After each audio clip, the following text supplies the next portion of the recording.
Welcome to the Nonsensus.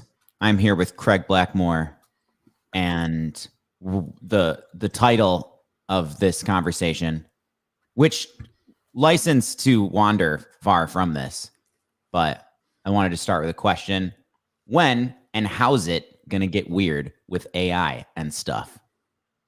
Question mark. Oh man, AI. It's already starting to get a little weird, but it's just getting started. Actually it's not it hasn't really been that weird. It's kind of been what you'd expect. New AI stuff comes out, bunch of people are against it, bunch of people are interested in it, bunch of people don't care. So it's not weird yet. It's going to be weird when you are forced to deal with AI on a daily basis, whether you're for it or against it, is when I think it's really going to start to get weird for people. What was sort of avenues for the getting weirdness that you speak of do you think will pop up first? Oh man. Well, first, of course, you're gonna have people complaining about it, complaining how inefficient it is or inefficient they think it is. But then I imagine life in reality or physical reality is going to start to imitate sort of how it is on social media algorithms, where it's kind of like in sales. When you're selling something, you are not only trying to convince the person that they want the product, but trying to make them convince themselves that they want it too. Like, it's a whole psychological process. And AI is going to be similar, like ordering food or shopping. It's all going to be machine learning. They're going to learn your habits, and you're going to be manipulated throughout your day to day in different ways by algorithms that exist outside of social media. Maybe in the roads, maybe in your cars, maybe I don't know, whatever's coming next. Yeah, like how much? I mean, the difference in conversation that I can have with, say, you or my mom about the creepiness of the advertisement algorithms that are constantly barraging you whenever you're on social media, and to think of how that could be happening in deeper, less noticeable ways. Mm-hmm. Like, I'll hear. I don't like to categorize people, but you hear a couple of boomers talking about, like they're like, my phone is listening to me. It's Yeah. like, it doesn't need to, Right. like there's an understanding about what you are likely to be interested in, and then there's just the predictability of you, and it all comes back to this thing where it's like, I'm on the spectrum of like those who you bring up AI and they immediately dun dun dun dun dun dun dun dun dun dun dun, like immediately go to the fear and anxiety about what's going to go wrong. Skynet. Yeah. And then so I think I'm not just middle. I'm further towards, like, I'm pretty optimistic in the long run. I think there's gonna be Black Mirror-y pockets. I'll say this a bunch of times. It's gonna be both. I have a song about this. The future is gonna be just as weird as now. Yeah.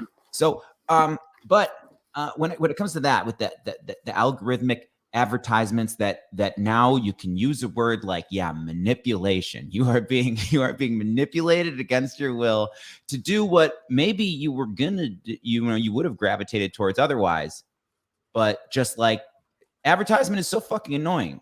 But anyway, I think that the thing that I'm confident in is that it's coming to this place where we get to vividly understand, by observing, what it is about humans that makes us human, and how much of us is kind of a mechanistic, AI. But not AI. I mean, automatically, organically generated intelligence. And then when in finding that out, there's going to be a lot of people's, like, egos are going to be hurt because they you thought you were such a special thing, or that we were such special things. But then also, I think that we'll discover the magic of humans in that. Mm-hmm. That's what I think too. It's like the thinking that you were something special has always been very shallow. And it not inherently, like there is something special about each of us, but usually what we tend to grasp as what makes us special is something pretty shallow. Like I'm special because I can draw. I'm special because I can, I'm a good artist. I'm a good salesperson. I'm a good this or that, but in reality, anybody can be trained or learn if they want to how to be special in that way too. AI is going to force us to think a little bit deeper about what makes us special. It's going to eliminate those shallow ideas that we thought made us special. Either AI is going to do it or passing time is. Just like people who used to spend hours learning, well, not hours, they used to spend years learning an instrument, hours writing a song, and weeks to record a perfect song just for like not recently, but a decade ago, electronic music had its big moment, and you had a ton of people who play instruments saying that's not real music, you're never going to get anywhere with that, da da da da da. And it's just something that made them feel a little threatened in the realm of something that they thought made them special. And it could you could still be a special musician or a special artist with your own style, but yeah, AI is going to eliminate the need for a lot of those special crafts and special skills, and instead humanity is going to need people to be special in a different kind of way, like maybe in a way of understanding or a way of communicating with people, connecting with people, putting together package experiences instead of a piece of an experience, like their own events that are actually memorable and full of cool people, or it's going to really push us to be more human. I believe it's going to push us to be more human than we've had to have been. We've always been human, but AI is going to be just as human as a lot of us has been, and that's going to be a wake up call for a lot of people. And I agree with all of that. And the thing that I'm not sure of, I usually not participant in the game of predictions of the future, and try to like not have my speech be full of a bunch of presumptions about what gonna happen. But I think that it's going to catalyze an epoch where what is valued is the very stuff that used to get you fired for being you're too unique, you're too like, he's like, we want or that, that doesn't make for a good soldier, that doesn't make for a good, like the maybe I shouldn't say soldier, obviously there's a lot of particularities in that, but just, but you're not doing the thing in the particular way that it's supposed to be done, and that becomes something that is very valued. And now this is great for me. So I think, because I do think that all of us, like I very much empathize for, especially like, I don't even want to say especially, but there's a particular, it's very observable with visual artists, that it's like, shit, man, this thing just generated in 3 seconds what would take you so long to do, and took you so long to learn, and so much effort, and so much, and it just spat it out, and that had to be like difficult for, or maybe not ever. I don't know. I know visual. I mean, you yourself, did you ever have a reaction like that, where did it make you feel fucking did a robot bully you? It lasted for about maybe 3 days that I had that feeling, and partially it was because I've always been very tech savvy growing up, and I've always knew that the day of AI and robots and all that shit was coming. Like, I've always been aware of that, so any dread that I had of the future, I kind of got rid of that in the past. But the reason why seeing the emergence of things like Midjourney or any AI image generator kind of made me feel pretty hopeless for a moment was because it was post-pandemic, all right? And pre-pandemic and during the pandemic, art sales were nice, at least for me. Like, I did pretty well before. It took years to get to the point before the pandemic where I had clients and contracts and all that stuff rolling. pandemic wiped most of that out. And then came in the weird pandemic money and all the weird pandemic purchases and services that everyone, needed over that time. And then after that, it's back to reality. All that stops and nobody's really hiring. They talk about, oh, everyone's losing jobs and stuff, or no one wants to work was the argument. But in reality, nowhere worth working was actually hiring worth anything. And so you're trying to get, or at least I was trying to get my art game back into the pre-pandemic flow. And then all of a sudden, new AI stuff started dropping. And then you got people who are now posting these crazy intricate designs. And here I am working hard on something that won't sell. And their stuff's not selling either. But it's just like, oh man, we worked so hard to do this and that. And now AI is here. But then, after a couple days, I'm just like, this is actually some really cool stuff. Most people who first tried AI image generation are trying things like Midjourney, where you type in a prompt and it spits out images. You choose an image and it can generate more images from that image and that, so on and so forth. Or with a paid plan on Midjourney, you can choose more parameters like, I don't know. It's just a lot more options that you can choose to create more of what you're looking for. But then there's Stable Diffusion, which is what I like to use and mess around in, where you can control almost all aspects of your image generation. Where if you create a person in a field, you can then go and in-paint a section to add more elements to the background or add another person to it. If the person's eyes are weird, you can change that, and leave everything else the same. You can take a piece of art that you've already made, put it into Stable Diffusion and modify just small elements of it or outpaint it to make it larger, or resize, all kinds of stuff. And when I got my hands on Stable Diffusion, I was like, oh man, a lot of dots started connecting. A lot of projects that I thought were too big for me to handle alone, I started to understand ways I could actually tackle those projects faster than if I would have to put together a production team or hire other artists to help. Which, for the sake of the argument that it's taking art jobs, in that case, it probably would take whoever else I would have needed to hire to help.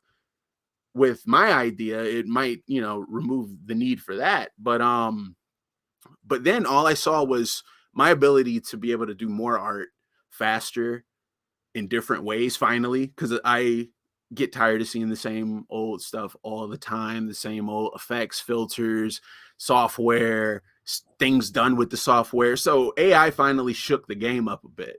It made some artists panic. It made some artists, figure out they have to work harder to compete with the machine. And it made some artists who weren't artists become artists because they can now generate art. And then it made artists who are very tech savvy and have a limitless creative brain, they can see the opportunity and the possibilities by having a robot on your team or a robot on your side or some robot hands. Because it's like you can train an AI model on your art style and boom, now you need some art real quick. You need another frame for your animation. You need a new scene, but you don't want to be up drawing for the next 3 weeks. Train your art style and just generate it and modify it a little bit. Like that's how it is. You gotta, it's okay to sulk for a minute and be like, woe is me. But after a while, you gotta see how you can use this stuff to get ahead because it's new. It's not going anywhere. And it's only going to get better. Up a hill to try to stop it. Yeah, exactly. And and then I think that there's going to be pockets. There's going to be like pockets at first, or already right away. There are people who have an increased sense of value for human fallibility in visual art, in speaking, in I just saw. Have you seen the things that they're generating like video like vlogs of people doing like tutorial videos for companies, and so they could just you could just script that very, very, very real looking human avatar so you don't have to, you know, pay and take the time to film a person in front of a camera who might feel awkward about being in a camera. Anyway, there's a value there's going to be some people who are like, there's certain situations where I would, can I talk to a human? Yeah, just like with the automated phone stuff, you know? Ooh. Did you lose me? Technical difficulties in our tech. Can you see me? Can you hear me?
The stream in a big way. All right, I'm back. I 17 minutes. So, all right. So there's just going to be this moment of, so those who do not venture to click the slidey time bar, well, we've just lost, and that's very human. And I can do it. Right. AI wouldn't do that.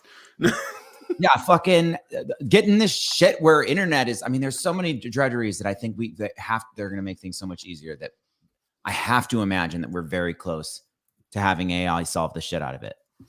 I sure hope so, man. Because the one thing that's gonna really screw this whole thing up is our good friend money, and the need for profits, the need to, you know, help your investors be happy about their investments is going to make a lot of AI that should be helping us a product which may not necessarily help us in the way that it could. You know, kind of like with phones and apps and things like that. They release the free version, everyone loves it, then they start taking away features. Yeah, it's the weirdest thing. It used to be like, oh, you release it, then you pay for more features, but nope, now they take away features and make you pay to get them back, or things like that. Like, oh yeah, Twitter, you know, if you don't buy the check mark, you can't get any reach, or no one's going to see your stuff. Like, what sense does that make? So when I start to see tech companies do garbage like that, or build phones that break on purpose, then I'm like, oh, they're going to screw up AI. They're going to absolutely screw it up. They're going to, they've been training like very smart super AIs for years, and they're releasing little tidbits for us to experiment with or take and run with. Like, enough technology is open source and available that we can program our own AIs and create things to actually help us without having to pay for anything. But quite naturally, the most useful stuff is going to be for an exclusive audience, or, you know, people who can afford to pay $70, $80, $90 a month to access a chat bot that won't make mistakes on purpose, you know, or things like that. So you did some wein and some theyin and some themin and some us in there, and I just have to do the thing where I was like, who's the they, who's the us? You talking about just like all of the parties Us is humanity who wants to participate with this technology is us. And then we and us are the humans who want to use AI and technology. Them and they are the people who are gatekeeping this technology or who are packaging it up in ways for us to use. Do you think that's governments more or businesses? Or both? A bit of both. Like I no longer believe that governments are controlled by people, by the public. So I guess we could say it's major corporations, suits around a boardroom table, investors, billionaires who run these corporations, and the governments that they influence and hire people into. There's just so much disruption like that is like absolutely unstoppable right now. Yeah. I think that like you're sitting pretty if you're somebody who doesn't have a ton to lose, in the sense of that there's something that requires the specific circumstances that you had going for maybe decades. Maybe you're somebody, you're the, I don't know, an oil tycoon or something like that, or especially if you've been severely naughty and there's a fucking trail to find out that it's been you who's been a bastard, then I'd be very afraid because your shit is coming the fuck down. Like you're gonna get busted. Now there's always been AIs that paid attention to stuff like that. But one of the main things with AIs and robots and camera enforcement and all that stuff is legalities. Like it never has reached a point where it was big enough for organizations within the government to start making rules and laws. And when you release AI to something like artists who play with things, that's what we do. We take materials and we play with them. Yeah. We create things with them. So a lot of new technology like crypto, when NFTs were a thing, or I guess they still are a thing, but when they were doing their thing, and AI, they give it to artists first, because artists are going to spread the word. Artists are going to show you limits. Artists are going to show you what this thing can truly do. They're going to show you the ends of it, what you can't do with it, how to break it, how to modify it, how to make it better for free. They're going to do all of this for free. As you say. You say what? They're going to fully fuck around and find out, as we say, like that. Absolutely. Artists are a technology to have something fucked around and found out about. Absolutely. And they're never going to ask for $1. They're never going to ask for anything to do it. They're going to ask for you to buy what they create afterwards, but they're never going to ask for money to test this software. Yeah. And it's brilliant on tech companies to do that. Same with social media. They drop a social media site. Who do they want first? Creators. So you can A, create content to make them look interesting, and B, get other people who like you onto their site, where they then destroy your reach and destroy everything and make you pay to reach the people you brought over there. Mm-hmm. So it's a thing that's now age old. And it's basically, if you're in a tech company or if you're starting a tech company, that's what you do. You create a product and you get artists to play with it. And once the artists play with it, if it works, it works. If it doesn't, then you try influencers. I don't know. But yeah, AI and the legality of all this stuff, like people who have been not doing well or who have been sneaky or scamming people, they're going to be caught. It's going to be more obvious now. There's always going to be a trail now because you have AI watching over everyone, especially on the internet. And if we do move into a digital dollar, it'll be all over finance. It'll be, your IRS agents aren't going to be people. They're going to be computers that tell the people what to do based on the computer's analysis.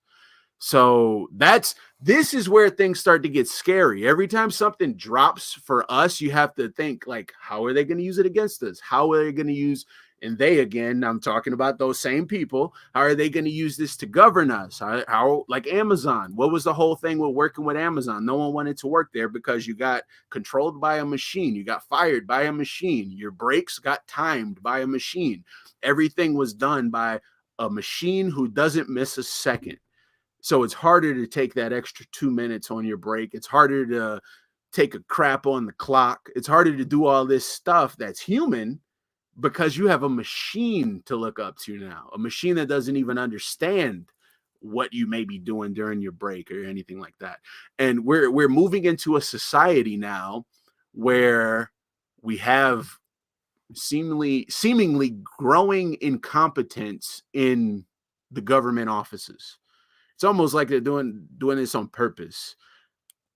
And soon people will trust machines more than humans. You know, it's even if it's if you don't now, you're going to be convinced to, because the humans that you're going to have to compare to the machines are going to be some of the worst, you know? And that just seems like, what I mean, the humans that you're gonna have to compare to the machines will be some of the worst. I mean, yeah, I think they're gonna be some of the worst. I'm gonna, like, I don't know who's gonna like run for president or anything next, but we're watching world leaders who shouldn't be world leaders become world leaders very easily now. It's kind of different, you know. It's like in France, you can't do too much, or people are in the streets burning stuff down. So France, you know, they're dealing with French things, but here it's been proven pretty much that those guys in DC and in all the capitals can kind of do what they want, and society's not going to respond in a way that you might have expected it to. You know, like there are some things that really get, you know, society and make them hit the streets or make them, you know, do things certain ways or fight back or whatever it is. But it just seems like, you know, we got a society, we understand that a two-party system isn't efficient or isn't going to answer some of those questions that they refuse to even look at, or acknowledge some of the problems that they just politicize and use as fuel to get voters. But nobody's really like, what other party is really trying to step in? You know, like there's not much contending going on. There's not a lot of contestants that are not a part of this age-old system. And that age-old system is getting senile. Not anyone in particular. The system itself is getting senile. And the solution for that system is a new, young, artificial intelligence that feeds off of what the population is giving it. And that's the only option that might be available to us in the future, because that just seems like where we're headed. We're headed towards a type of a disaster that's so complex that a boardroom of gray-haired people are not gonna know how to handle that. You know, nothing against silver foxes, but yeah, maybe a couple of those, but maybe a couple TikTok dancers. But I have thought much and had many of this conversation with those who are sure. The question being, how much malevolent intention is there behind, like, you know, the American political system being bifurcated in this way that is like obvious to anyone that it's like this is gonna not just cause problems. This facilitates gridlock. This fosters dumbness. Mm-hmm. You know, like it sucks so clearly and so badly that that you assume like there has to be something malicious about it. Damn, is the technology doing the thing again? Do you still hear me? Yeah, I hear you. It looks good to me. Damn, what can I do to fend against this? Oh no! Closing windows? Is the closing of a window thing? Is there a fucking? Did a seagull just hit us? I hear you still. We good? I hear you. Do you hear me? This. You're back. Any action? Damn it! Oh no!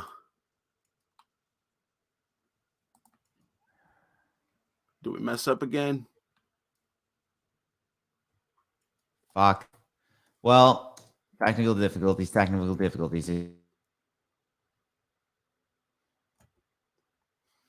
I still see me on the thing.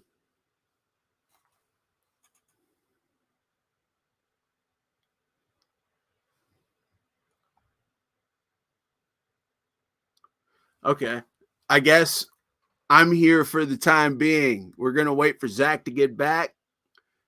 It's Blackmore Blackmore hour. No, Blackmore moment.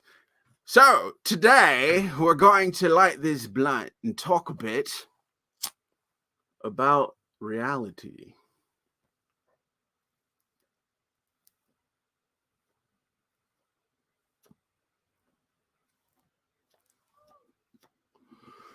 Reality. What the hell is it? What is this thing that we cling to called reality? Let me tell you what it is. It's whatever you want it to be. You control your own reality. And by controlling your own reality, I don't mean that you make it rain or snow or any of that type of shit. You can't control that. I mean, you control how you process the reality around you. You control your perception. And as a result, controlling your perception controls the reality that you see and experience.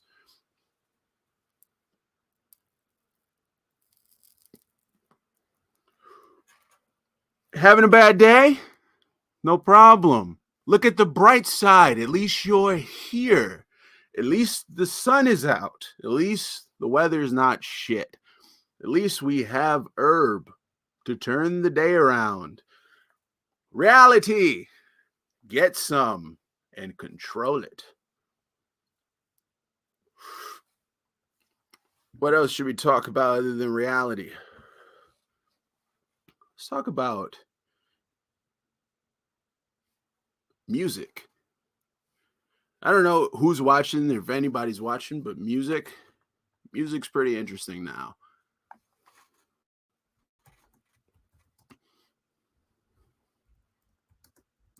Oh, we got to chat with Zach.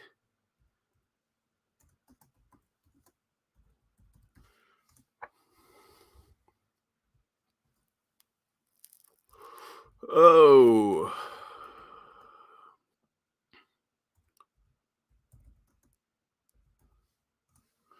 All right. Communicated. Zach should be back shortly. After these messages, of course, you got to deal with me for another minute or two. So, plants and herbs. Anybody growing any cool plants and herbs? I got a little garden coming in. Me and Citrine, we have a nice little garden coming in. It's got some medicinal herbs, got some special herbs, and it's got some herbs and spices like basil.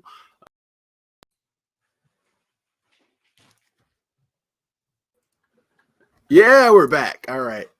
Were you still able to? We're talking while I was gone. Yeah, I was still on. Damn, so it's just my shit's going. Okay, fuck. All right. Well, cool.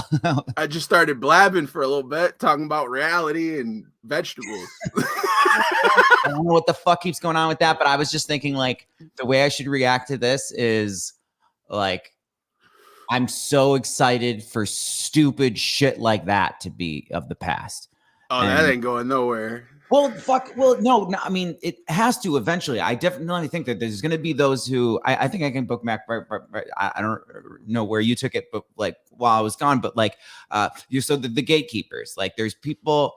There's things like the fucking two-party system and fucking having people pay for internet bandwidth that is like clearly manipulated by those who stand to benefit for that. Like just fucking, but and it's justified by, well, that's the game, you know. And a lot of people like when people are just call it all like down with capitalism being the shitty technology, like the social understanding technology. It's like it's more so just like just scarcity in general, just enforced scarcity.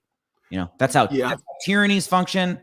That's how fucking scammy, shitty businesses and bad actors that are going for something greedy. Like it's all just like enforced scarcity when it doesn't need to be, or not necessarily enforced, but manipulated scarcity. Like the reality being that this stuff is gushing out of this planet, you know. And I'm not being super utopian that like, but it is true. Like we got enough food.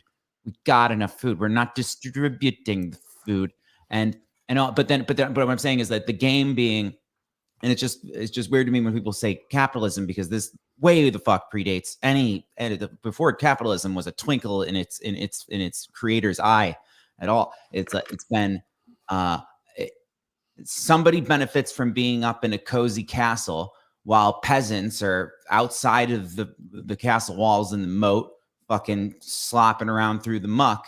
It's like there's something to benefit from being on the top of some pyramid. And I think that eventually I don't see how that's going to be maintained. There's going to be but there's going to be an attempt to maintain it for sure. And in that, we're definitely there's going to be some era of just really, really gross examples of not even necessarily era, because it won't be everywhere. But the rich getting richer, poor getting poorer, like for sure there'll be that. But I don't see how you can stop it when we've got something that can make other somethings itself that can solve like problems or do tasks. Like especially I'm thinking in terms of writing and like I don't even understand writing code. I don't understand it all.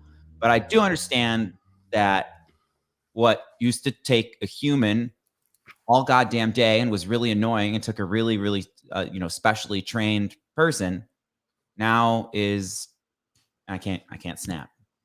Maybe an AI will be able to teach me to snap, or I'll be able to have something. A little snap button. I can't snap, can't whistle. I mean, it's all right. If I do both, then it's getting there, but it's like I've never been able to do that. You can clap.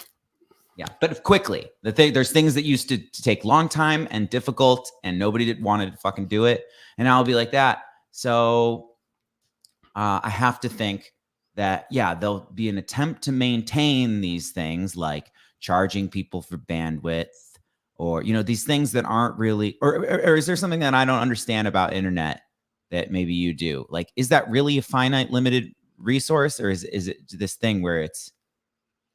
Well, it's all about your service providers and who's providing that internet and what kind of resources they have available and what they can provide to you. And it's a system. So it's like it all depends on who comes before. There's never really been a time where you could have a website on a server that you don't own and control all aspects of it without paying for that space. Is like rent.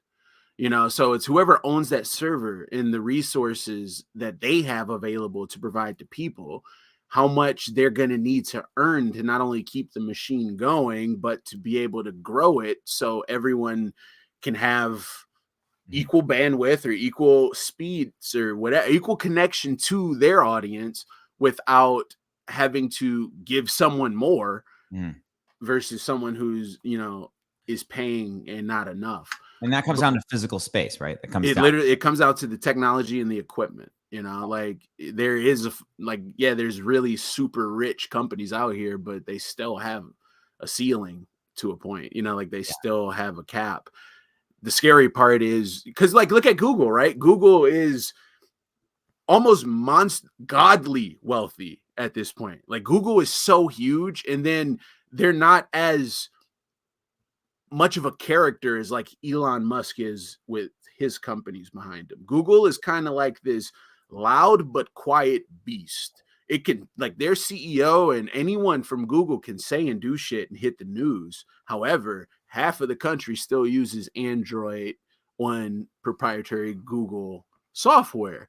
Half of the world still, actually, I guess half of the world uses Android. Half of the world still uses Google to search things. So Google is powerful, and they're only going to get more powerful. Now that's a scary thing. Google or Alphabet getting more powerful, needing more money to grow their shit huge. I don't know. Maybe one day they'll buy a planet or some shit and host all the internet servers on there, and then use technology similar to Elon Musk shit to connect to people on Earth. I don't know, but there are limited resources, which is why a free service doesn't get, like Zoom, for example, for free. You only get 30 minutes versus if you pay, and then you can have whole ass all day conferences on there. It's because you gotta contribute to their maintenance and growth. The growth is the scary part. The growth is how a lot of these companies can grow to a point where they swallow up an industry, or they swallow up the ability for for any competition to really have a fair fight. But that's the thing. There's always an issue. So if you're on the service and it works and then it's always buffering and it's always having issues, create one that's better. If it works for 4 people, try to figure out how to make it work for 10. Like we can fight this shit, these big, powerful motherfuckers. It won't be easy, just like even in cartoons, like the little dude fighting the big guy. They got to train, they got to build, they got to get to that point where they're able to. And it's the same way with companies. So yeah, if the internet is limited, you are capable of creating a new internet. And with a helping hand, like artificial intelligence, like you were saying, you used to have to be a special type of person to know how to code some shit from scratch.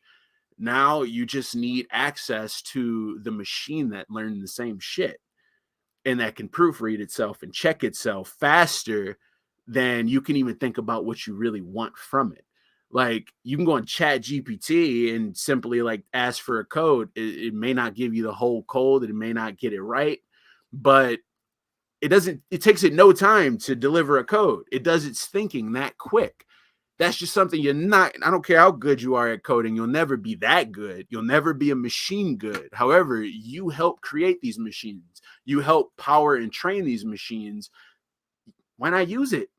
It's something that you contribute to. So it's the same with people on the internet, just like with art, all that shit. A lot of people are like, oh, the shit trained off of my art. Okay, well, the shit's free. The software's free. The model that trained off of your art amongst billion other artworks is free. Use that. It now knows your style. So you elevate your style and use this to your advantage to where you can now make full-length cartoons without an animation studio.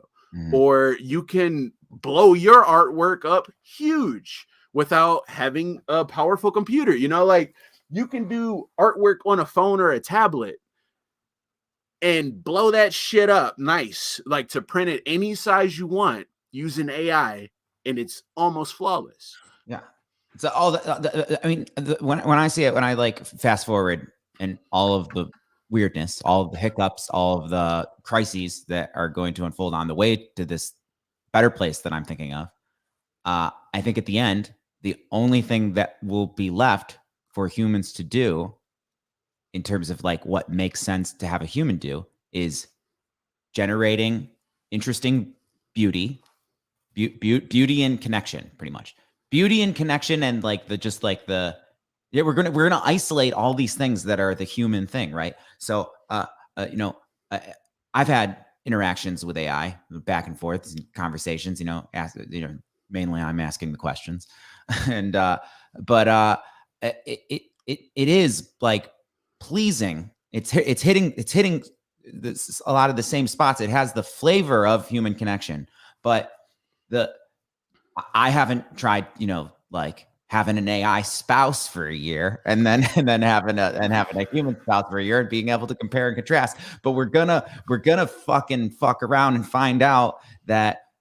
So like one thing I'm thinking is like the emotional reaction to knowing that a human with a finite amount of time to live, and their own desires and their own individuality chose to hang out with you across weeks or months or years, are just like the knowing that you have a human being's attention, like just that's precious because it's this finite resource, time and attention, that this other creature that has a similar situation to you, which that it's going to age and die. I mean, maybe we figure that out too. But as of right now, it's like, that's a thing. It's like, there's something like particularly sweethearted about that an AI cannot do that.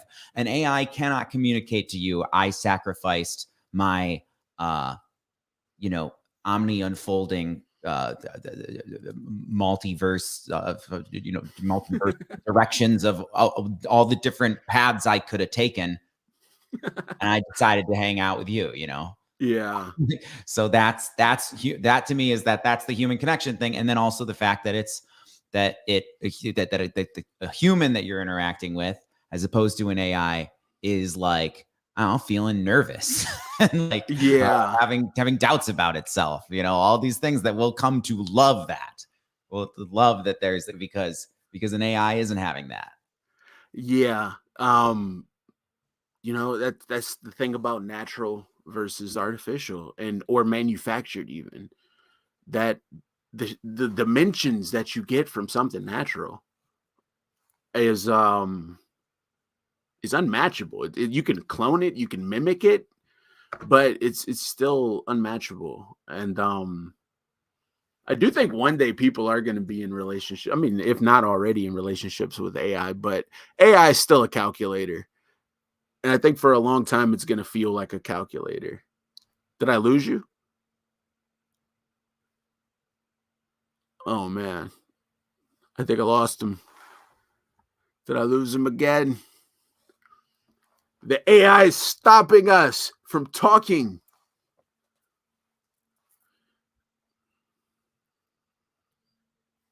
Anyway, AI can feel like a person, but it's still a calculator. Even with AI art, there are flaws that you can see. Like if you ask it to do a design, it can get very close, very accurate, very good looking stuff. But it won't get everything right. You still got to go back and fix things and give your touch. It's a computer, It's not coming for your life yet. Will it ever? I don't know.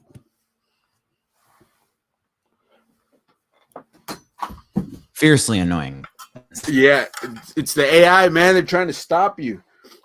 Okay, I got a bookmark on a thing because you brought up something that it was like, and it was one of the things that I wanted to say in this podcast because I've just been stewing with it lately and not had the opportunity to articulate it outside of my own head.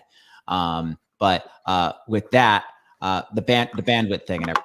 Okay, so there's a paranoid part in everybody, and then there's some people who like that part gains a ton of ground in their worldview and speech and just reactions to whatever happens to them, Mm-hmm. And so there was a time, I don't remember what age it was at, but there was a time where it was actually a serious consideration of mine that like I've been shadow banned for saying something too helpful to humanity or something like that. So there's, and it makes it even less believable now when I think about it, because it's like there's a very narcissistic sense of self-importance in that. It's, and so, but it requires the belief in there being like an evil entity that wants to keep the world something that would want to shut you up just because at no point was I picking a fight with anybody particularly. And it's like, and it was so yeah. It seems so silly now, but it's like I had a song that it's like saying that you are God and trying to articulate that, and then the power of music. That music has this hypnotic element, and if you have a bunch of people, I don't know, thinking that, maybe that would be a problem for somebody somewhere, who wants people to not, think that they're the mastermind of how their life and reality is going. Yeah, I mean, that's a very valid statement. You got shadow banned for saying that? No, I thought I had a time where I had that paranoid thinking. Now, see, I mean, it seems crazy, but you might be right. Because, it used to be plausible that you could get banned for being too helpful or too positive or too honest on the internet. And then the pandemic happened and all types of weird shit started happening on the internet. Like just all types of shit. People got banned for saying all kinds of shit. They were trying to figure things out. They were trying to get the COVID misinformation down. They were trying to get political shit, fact check, the whole fact check era. You don't really see that much of that anymore. Remember, everything had a little fact check bar. So we're talking about I'm having a barbecue later. It'd have some like CDC fact check shit on it. It was just like wild. And that stuff is, they keep track of that. If you do too many things that get docked for having something deemed misinformation, you can end up being shadow banned for that. You can even have warnings pop up on your profile when people try to visit it, just because you were saying some personal shit or some shit that wasn't even necessarily political or too controlling. Like over that pandemic period, the internet had this kind of weird rule restructuring. You know, there's people who had to leave YouTube because just the topic of shit they talked about was no longer being accepted or added to like the public algorithms. And not even what they're saying, just the topic of it that they've always talked about. And it's kind of wild. So I wouldn't be surprised to think that you could have said something that the algorithm interpreted however it interpreted it, and then gave you a timeout from the public, because it does that shit. You're frozen. Oh no, did I lose you again?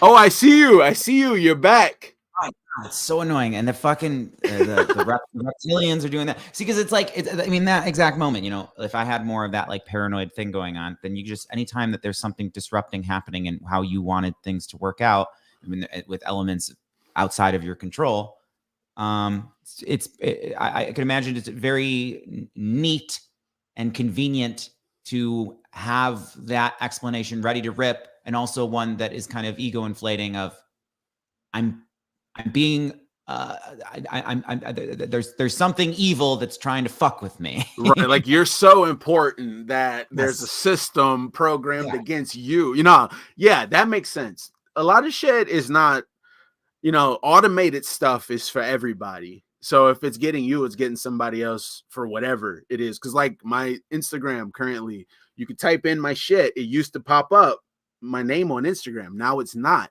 It's not because I said some secret shit. It's because I have new drawings from years ago. They're hitting me on shit from years ago for whatever new policies they got going on. And you can't even search my name easily. You have to type in my whole name in order for it to pop up in the suggestions. And that's new. That's not something that was in existence a while ago. So it's not hard to end up on some type of shadow ban or shadow timeout list, you know, and they don't share all of the rules, like every detail about how to not get in trouble. You know, like who knew you couldn't use certain levels of profanity in a status anymore? You use certain profane words now and you'll get a post block. It's like, oh shit, I didn't know I couldn't cuss on the internet to my friends, you know, like it's a whole different thing now. So yeah, there's a lot of shit you can't talk about that's not against anybody or anything. It's really weird. And we don't know what those parameters are because those aren't shared with us. So it's very possible you could have said something that was a little too real and they were like, okay, sit back, you know? Yeah, I mean, it's like I can always construe if I think about it, you know, the most ominous, most you know, just like it just I could have a theory that's very bleak about the world at any moment, and that's what's really interesting about being a human is the moods. You know, I can be in a mood where this is a fucking forlorn nightmare, this hellscape of a place called reality, where everybody is just these fucking impossible to satiate monsters are amongst us and within us. And we're literally being devoured by the bacteria in our gut that when you die, it will, like, that's what decomposes you, is stuff that's already inside of you. You know, that's true. Yeah, that is You know? true. And it's laughable when I'm in a mood like I am now. It's just like, we got little monsters living inside of us that will begin to feast on us the moment that we die. And, you know, or just like the rapid and unstoppable decay of being alive, you know. And then I can be in a mood where it's just like that, and then I can be in a mood where it's so serious, it's such a problem, you know. Yeah, The same world, it's the same reality that is affecting you in different ways, because it's like the program switches. So when you say to me at age 34 now that like it's it's possible that however whatever age I was at, where I was actually thinking like because the hit stat, like I noticed that with that video that talking about, and then just and it's still true that I pretty much am in a place where I'm like resigned from uploading things on the internet because this weird thing happens where I just wish the hit counters weren't there. It fucks with me. I want there to be somebody else. Because it fucks with me because I have more people come up to me in person, say that they like something than it says that it's been viewed. Like, it's and so it's like, you know, the paranoid part of my brain can be saying that it's like almost like Harry Potter, which has become a thing that is now divisive to bring up. But anyway, it's the metaphor reality, right? Is, that that's what I would want to do if I was the Dark Lord. I would want you to feel disconnected from everyone and cut off. You know, I would want you to feel like you don't have anybody supporting you. Well, I know exactly what you're talking about. I hate the term followers. I hate the numbers. Like everything you see, the first things you see on a profile on like Instagram are follower counts, how many people they're following. Then you see on there how many views, and same thing on Twitter. Now they're like view counts because no one's getting likes. So we at least let you see that 15 people saw it. Nobody liked it, but so ever many people saw it. And it's just like these numbers, they control us, and they're being set up to control us, to make us want to figure out, how do I fix this? How do I do this? And the solution's always use the platform more, pay for ads. Yeah. They're selling you connection now. That was the only thing valuable they had to offer you. They thought it was videos, but not necessarily. They thought it was reels, not necessarily. It's connection. That's the only reason we all still log back into this shit, is to feel connected. So that's where the money is. That's what Elon Musk understood about Twitter. He's like, I need to make money for Twitter. So what are you going to do? Oh, okay. I'm going to, first of all, delete all the bots. Everyone loves that. Second of all, well, first he fired all the people, but that's something I don't understand and can't even really comment on. But on the platform, he deleted all the bots, which was okay. Because there were a fuck ton of bots. Then he nuked everyone who wasn't already verified or had a ton of followers interaction. A lot of people stopped seeing each other's posts. It wants you to go into an algorithmic feed primarily. Like they always had the two feeds, the algorithmic feed and then the chronological feed. And now they really want you to stay on the algorithmic feed. And the algorithmic feed only shows you people who are verified by Twitter or paid to be verified. And that was the whole concept with the pay to be verified thing. They say it was to eliminate bots and all this shit, but you had bots who had tons of followers and a Twitter awarded blue check. Like that was a thing. It was so many of these kind of bots. That's during crypto. All these type of bots were telling you to buy stupid ass scam coins. And it had the names, it had the followers, and it had the blue check without paying for anything. So apparently the pay to play blue check was supposed to eliminate that and amplify people who are verified human. So you pay to be verified human, and your post now gets seen, while some people who don't pay to be verified human, no, they can't easily make it onto that algorithmic feed. So connection is the product of social media going forward, because these social media companies have not been profitable. They've been trying all kinds of shit, metaverse shit, all kinds of stuff to try to make some money.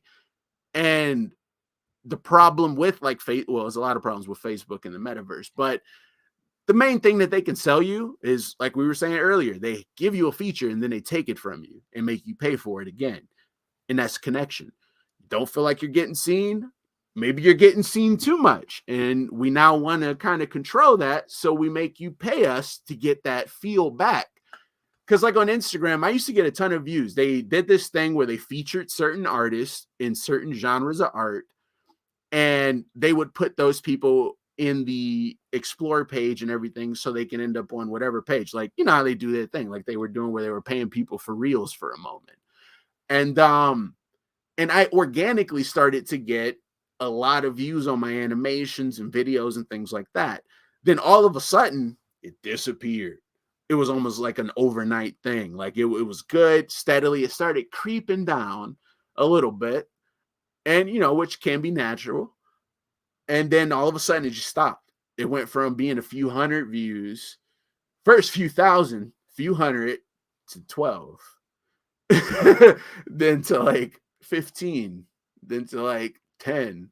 Like it's really weird. And now, yeah, that's basically how it is now. And everybody's strategy is, you want more views? Buy ads, promote posts, delete whatever they're saying is not proper, and then dance on reels and we might pay you. Like they're trying to get you to use this stuff to make people think that this is what the wave is now, but they're just trying to sell you connection. That's their product.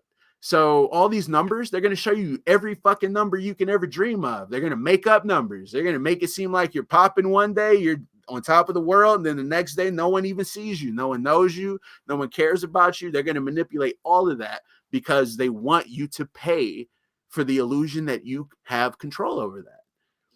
So it's stupid. It's really dumb. And it's unfortunate. The most unfortunate part is we're raising a whole generation on this reality. Like ever since they've been born, we now have adults that only know view numbers, follower count. Like you're nobody if you're not visually somebody right here. I don't care how many people around town know who you are. I don't see this visual aspect, so I'm going to grade you on that, whether or not I want to work with you or not, or take you seriously or not. Like there's people who were born into that and see this weird algorithmic reality as a thing, and that's who AI is going to cater to the most when it becomes powerful enough to govern or whatever. Yeah. Yeah. Well, is our aren't governments a program, an artificially generated intelligence of sorts? Like, what does a government do? It fosters the situation where either those who are in power maintain it, or it has a national ego, and so it wants its nation to be getting the most profits, resources. Imperialism is less of a thing now, but it used to be expansion, and I think that it is going to be, I mean, and this may sound naively optimistic, but I really do think like war lost, even the most warring incentives and people are less bullish on war because of how Russia-Ukraine has went, which isn't over. But I think that sent a signal that this is becoming an obsolete option in the current layout of the world. I hope that's how it pans out. And like in the final analysis, it's like this is not going to work out for you. It would make sense for it to reach that, but I feel like there are some people who genuinely like war. Who genuinely like bloody combat. They're incentivized by it. Yeah, they're incentivized by it, and there's some people that's just their game. There's some they make a lot off of it emotionally, power wise, money wise. Like there's a lot of incentives for it, and there's people who aren't even money and power hungry or wealthy who are still very pro war or pro this aspect of, oh, if you won't listen to us, I'll come punch you in the face and get you to listen. It's a thing. It's a part of humanity. It's just those who are incentivized by it or who are in control of some aspect of it. It's their business. I understand the saber rattling tribalist mentality. Like I totally understand and empathize for how that lives in me. It's a very, very small signal for me, but just the thing that makes you, let's go Red Wings. Yeah, right. it's like I get it. It's in me. But if you don't have the circumstance of nation states and trying to expand, and it's not incentivized anymore, I could totally see it because it only needs like one. I think that we only need one generation to atrophy in their in their impact on the big things, you know. And so you mentioned earlier, like we have literally senile leaders, but also like the system itself has become senile. But like you know, Putin, Biden, two of the biggest, Putin, Biden, Xi Jinping, fucking in charge of, or at least, you know, like the figurehead of like just the people who talk to the people, you know, like the face that you see that's supposed to be something approximating an ideal somewhat, right, is like trapped in the past and just clearly not trying to solve problems as quick as efficiently as possible for the max benefit of the most people. There's no fucking argument to be made for that for these people. I mean, Biden at least somewhat like has to play the game to like to signal that he's doing that. But also, yeah, I mean, it's sure it's the same everywhere because I know that there's just very different understandings in so let's say U.S. and Russia. Like very, very different how like people just like culturally view executive function, you know, or just like, you know, or just you know, democracy. There's some I think that there definitely are some people in some places where it's just much more observed as well that really just doesn't end up working like that. There ends up being some kind of an executive. It ends up being something like an oligarchy, like that's just how things end up formulating because of human nature. Like I get all of that, but still, I guess like the kind, conscientious, like caring people are soon to be so much more powerful and so much smarter and faster moving than those who may have never been like, you know, like you could open up a whole file by talking about evil, you know, but like, though, like there's evil action for sure in this world. There's evil fucking action. But when I look into it, usually the incentive behind it is like, so for war and stuff, it gets a lot weirder when we talk about like serial killers or people who are able to, are willing to, you know, like, but the number you're talking about somebody who's like super psychopathic and any fucking way. Like a lot of the evil doings of the world, it comes down to like war and it's like Game of Thrones. The show didn't end so well, but there was a thing that they really well articulated like across seasons with the character Tywin Lannister. Like that guy did evil shit for sure. Did you watch it? No. Or read it? Okay. No. So anyway, but there, I mean, this exists in other fictions and it is observable in many different ways. But with particularly the character Tywin Lannister in the show, which I absorbed all of, got weird at the end, but they really are like articulated through that character that he's doing evil shit, but the real truth of him is he doesn't have like really heartfelt good incentives in his being. He's not into love and compassion and like actually caring for his family members, but he understands pride and fear, keeping himself and his pride objects, which is like even his family members are like pride objects because he's just super high in the dark triad and he just doesn't have good incentives. And what the world's circumstance has created is a situation where it is clearly, obviously incentivized for him to be feared. And the way to get yourself feared is to communicate to everyone in the realm that if you fuck with me, if you are in my way, it's going to be really bad for you because I'm a scary, like ruthless, sadistic motherfucker. Who may not actually take joy in, like they're saying with have you heard the dark triad, the narcissism, psychopathy, and Machiavellianness. Okay. And there's talk of adding a fourth, which is sadisticness, because that's another thing into itself. Like, do you actually enjoy other people's suffering at your hand? You know, so I just like that character, Tywin Lannister, like in that, like I think that I would observe that it's at least in the show, which is more because it's visually vivid and not as leaving it up to the subjective whatever the fuck world of how when somebody reads something, everybody's seeing and thinking of a different character. But when it's a show, it's got that vivid expression on their face. Does he enjoy causing pain and suffering, doing these evil shit, or is he doing it because it just seems necessary, and he's just not bothered by it, That's different than enjoying it. And I used to think that tyrants and governments doing evil shit was really coming from a really evil place, and then with more observing, I would say that it is coming from mostly it's greed, but there's fuel added to the fire that, yes, as you said, there are humans who really do enjoy conflict, particularly winning in conflict. Yeah.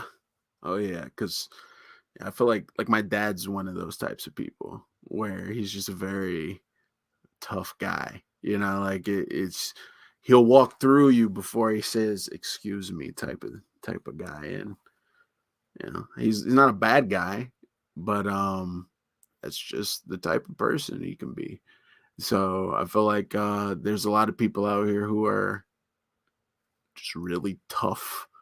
Mentally, they're really tough people, and their first response is going to be something that flexes that power evidently versus some type of compromise or reevaluation of the entire thing.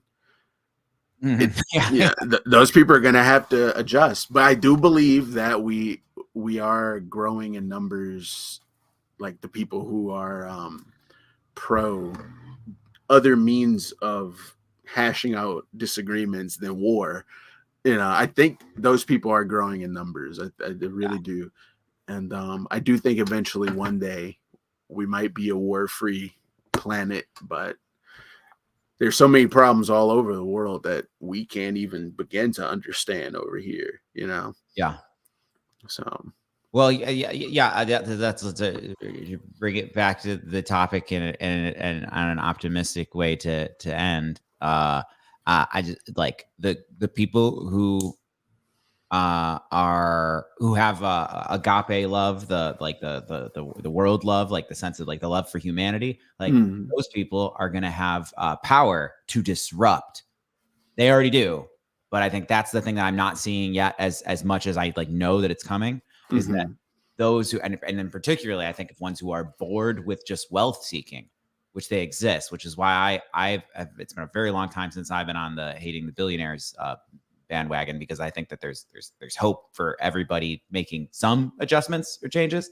And one of the things that that has been predictable is that you do get bored with just the winning, that you're winning the game of wealth. At some point, it's like, I mean, it's several who became millionaires and billionaires say that it's like a matter of months before it like really is your new normal. And there's just nothing exciting about that anymore. So there are people who have both that old-fashioned means who are going to be able to move things more. And when and then there'll be the bad actors amongst us. But again, I do think that a lot of bad acting, a lot of it comes down to not having the considerations of, am I being kind or am I causing avoidable suffering, Yeah. But doesn't really like, I don't know how much genuine evil I see out there. I see more like just a fucking calloused and afraid fucking paranoid motherfuckers, but also, you got to think that like just somebody who's an agent of chaos in their fucking basement, like just some total, like, just chaotic incel is going to be able to fuck some shit up a lot better, like a lot more efficiently fuck shit up. But the thing about the kind people that makes me think that it's like really optimistically is because those people are smart and caring and incentivized by something that is like spiritually satiating and giving, as to where the other stuff is incentivized by something that the new situation of like, I do think we alleviate a lot of human drudgery, and like there definitely there's going to be advancements, and it's gonna be a weird path to there for sure. And there's gonna be so much weirdness that we didn't get much into, just like the human just the human fuckery that is going to take place with and particularly with the sex and relationships and stuff, which is like and so much. And then just the trolls of the world, those who are in it for the lulz, will be able to fuck with shit so thoroughly. Yeah, there's types, man. I mean, there's some true villains out there too. There's some people who, no matter what, they want to be on the dark side of shit. You know, like there's some people who are very calculated for the opposite side. They're very smart and things like that. And it's always going to be interesting. It's going to be very hard to make everything one way, because there's always some type of adversary or opposite or someone out there who just wants to shake things up.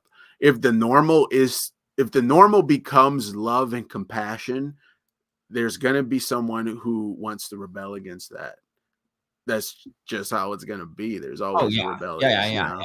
Yeah, for sure. I definitely see that for sure. And I thought I had the thought today that like, I haven't heard too many articulations of kindness. That's like, it remains kind of a magical word to me, where it's not like a 2-sentence summary that is really good, but like Everything Everywhere All at Once, like that movie articulated it really well. You need the whole context of the whole movie, and then there's the speech of nobody knows what's going on, so please be kind.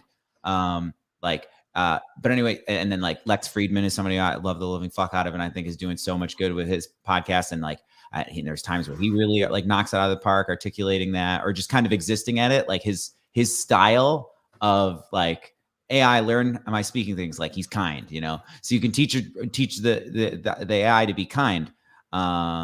You can also, you could just teach it to be self-serving, teach it to be Machiavellian.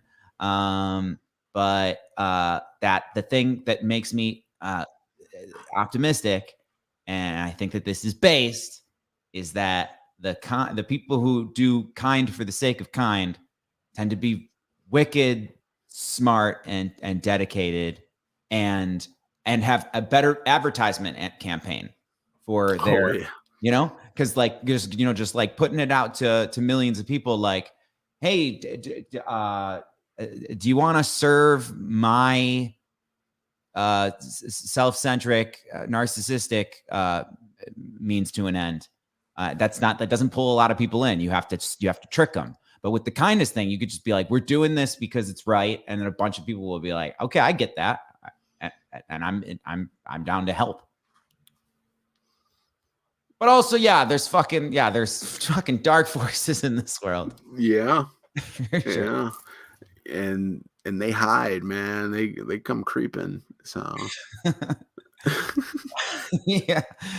No, it's definitely going to be interesting. And who knows how much like the weirdness setting in is it seems like it's gonna be exponential. And with the Chat GPT 4, like that to me was like, man, the world is about to change in a week. Damn it, I didn't get to really. I've never been able to make music videos. Like, okay, I've had the means and stuff like that, but me as a brain having to collaborate with others and stuff, I've paid a ton of money to have things filmed that is sitting on hard drives. I don't think I've ever in life like uploaded a thing that I felt like this is a completed like music video. Maybe one. But anyway, I've like the capacity for me as a person, just by how I'm set up, like, and I'm not like throwing in the towel of like, I may have this discipline one day. But anyway, now with ChatGPT 4, like I can generate music videos, or it's just not a thing that has to happen across months so that I have to, keep my focus. Like the things that I've always wanted to make, which is just essentially just something that would be very visual, that is so visually pleasing that a deaf person would really enjoy a lyric music video. Like I want to make things that are like really visually pleasing, but intelligible like lyrics happening in a way that is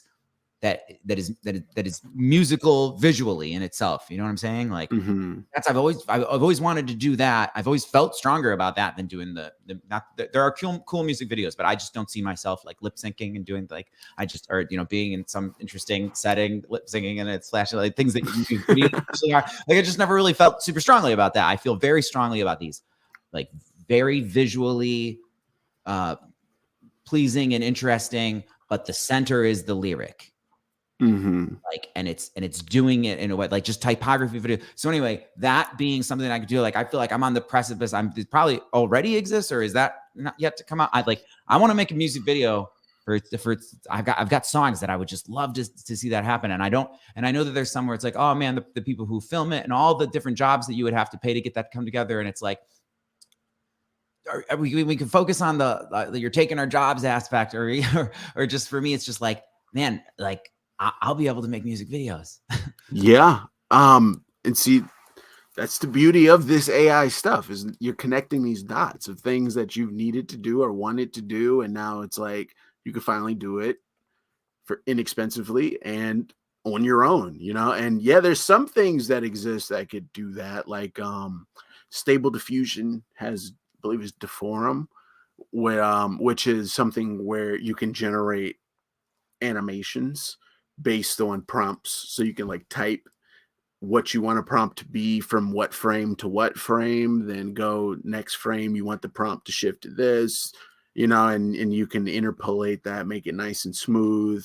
But what GPT-4 is going to be able to do is a little bit more intricate. It's going to be like, just like how it delivers results with speech or with text, it's going to deliver that type of stuff with video, from what I've heard. I haven't tried anything dealing with that yet, but yeah, dude, you're going to be able to do shit like that pretty soon, I'm sure. I'm stoked to like be able to perform live and have like the immediate captions pop up on a screen behind me. Yeah. That'd be fucking cool. And translations too. That'd be so fucking cool. So how much is going to work with language barriers? Yeah. So great. See, yeah, all kind of stuff like that. There should be things like that available now that you could use, or that do things like that. But yeah, I'm excited about the AI tools that are coming out and available and free and open, because that gives us a chance to really try some new shit, like do something new, do something different, and not break us too much of a sweat, because it's still a lot of work to get something really good from AI. But yeah, man, I don't know. I don't know either. It's gonna be a lot of fucking things.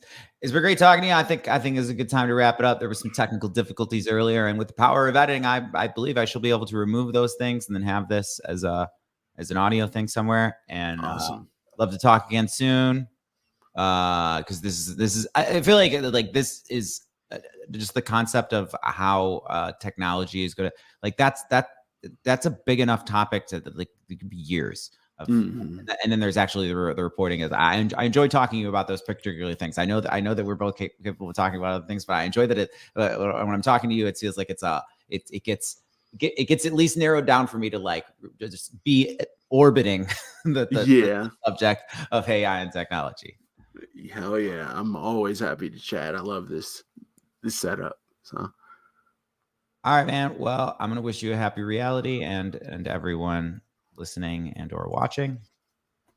Peace.